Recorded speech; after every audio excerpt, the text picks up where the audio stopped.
more than 13 years of effort from 1950 to 63, and in 2 years we've given it up.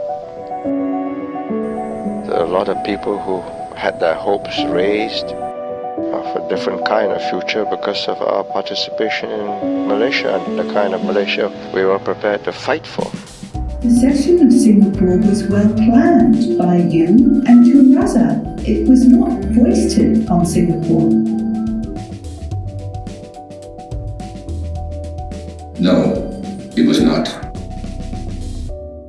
新马分家的故事，建国60年以来呢，被讲述过很多次了。但是随着一份由建国元勋吴庆瑞博士所整理的信天翁档案披露，新加坡独立背后的故事呢，又有了新的解读了。先说一段小故事。传说有一个老水手杀死一只信天翁，给整艘船带来厄运。其他水手们责怪他把死鸟挂在他的脖子。因此，在西方文学中，信天翁象征着无法摆脱的沉重负担。而吴清瑞博士为这份机密档案取名“信天翁”，也说明在当时，他觉得马来西亚就是挂在他们脖子上的沉重负担。今天我带着3个疑问来到了信天翁档案解密读历史常设展，寻找答案。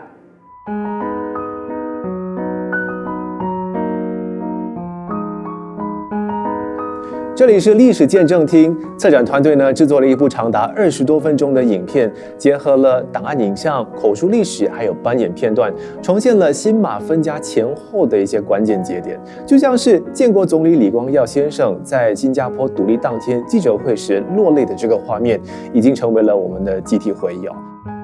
但是你有没有想过，那天在他回家之后的心理状态又是如何的呢？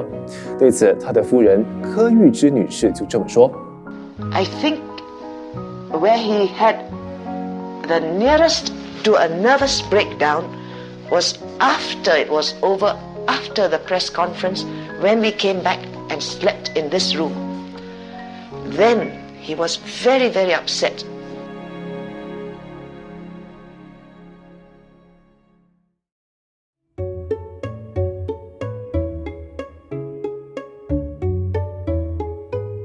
促成新马分家的重要人物有很多，但是其中最不可以忽略的呢，就是时任财政部长吴庆瑞博士。我在史料厅这里呢，访客可以听到建国元勋们的口述历史，同时也可以近距离的查阅首次公开展出的解密官方文件，还有手写笔记，就像是那个角落的一个文件。来，跟我一起来，摆在那个角落的文件呢，其实就是吴庆瑞博士在1982年所做的口述历史文档节选。吴庆瑞博士呢，在那次的录音就承认说，让新加坡离开马来西亚呢，是他先提出的，而这恰巧呢，就跟马来西亚的想法不谋而合。那么这一段展出的文选呢，就是记录着吴庆瑞博士在访问当中坦诚在1965年7月26号，他拿着李光耀的授权书跟马方商讨方案的时候，他们其实没有讨论到如何不分家，反而只是专注于如何让新马分道扬镳。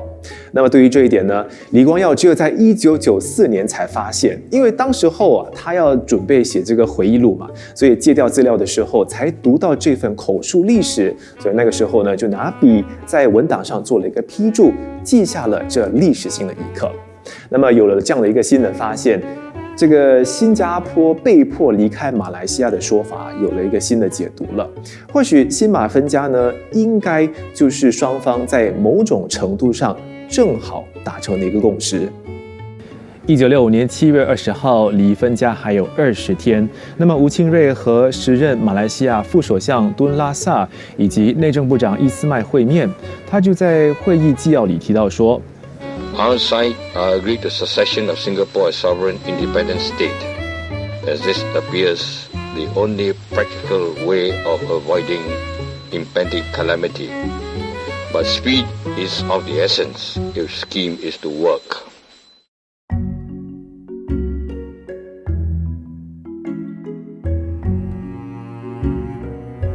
其实李光耀、吴庆瑞和马来西亚的领导人们呢，都讨论过如何以较宽松的方式避免分家。那么这里所展出的3份文件呢，就是最好的证明了。来看一下哦，那最上面的呢，就可以看到由李光耀起草的协议初稿。中间那一份就可以看到吴庆瑞博士的修改意见，而最下面的那一则呢，就可以看到由时任文化部长拉伦勒南的一些批注了。